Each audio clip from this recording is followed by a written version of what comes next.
Kasama natin ngayon si Miss Carol na isang OFW from Qatar.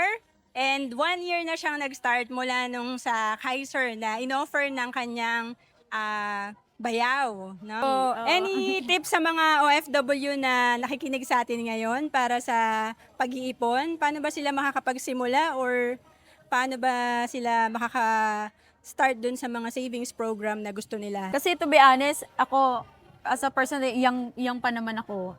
Nung una talaga, hesitant ako to invest. Lalo na yung mga ganyan. Okay. I don't have any experience dati or hindi din ako nakapag-attend ng mga seminar before about insurance. Talagang sila kuya, ate lang yung nag-encourage sa akin na why not invest. And then, nag-check ako online din. Nag-ano ko ng mga reference. And then, may mga testimonies din akong nakita, just like this one. Then, nakita ko, okay, why not?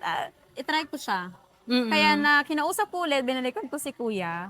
Sabi ko, kuya, sige nga, i-discuss mo sa akin ano yung benefits na pwede kong makuha to Kaiser. Okay. Then doon ko talaga siya nagustuhan kasi meron silang 3-in-1 package. Yes. Actually, yun yung kinuha ko. Oo, life insurance, Yes, healthcare, and investment ang meron sa Kaiser. Ayun, kasi yung ibang mga insurances na nakikita ko, it's more of ano lang sila, medical. Okay. Ang magandang ano na nakuha ko doon sa Kaiser na package na in-offer sa akin is the investment part. Oo, kasi habang bata ka at hindi mo nagagamit yung healthcare side, ay tumutubo yung savings mo at nagiging investment. Exactly. Doon ako na-amaze eh. Lalo na ako, hindi naman ako nakatira. Yun yung una kong tanong sa kanya. Hindi ko naman magagamit yung medical. Okay. So, sa abroad ako nakatira. So, anong mangyayari sa ano ko? Hindi. Sabi naman ni kuya eh, pagka hindi mo naman siya nagamit, parang nag-i-interest. Tama. At pwede mo siyang i-withdraw after your 20 maturity years, date. oo. Yes, after your maturity date. And then 7 years mo lang siyang babayaran. Okay. Kaya talagang nagustuhan ko yung Kaiser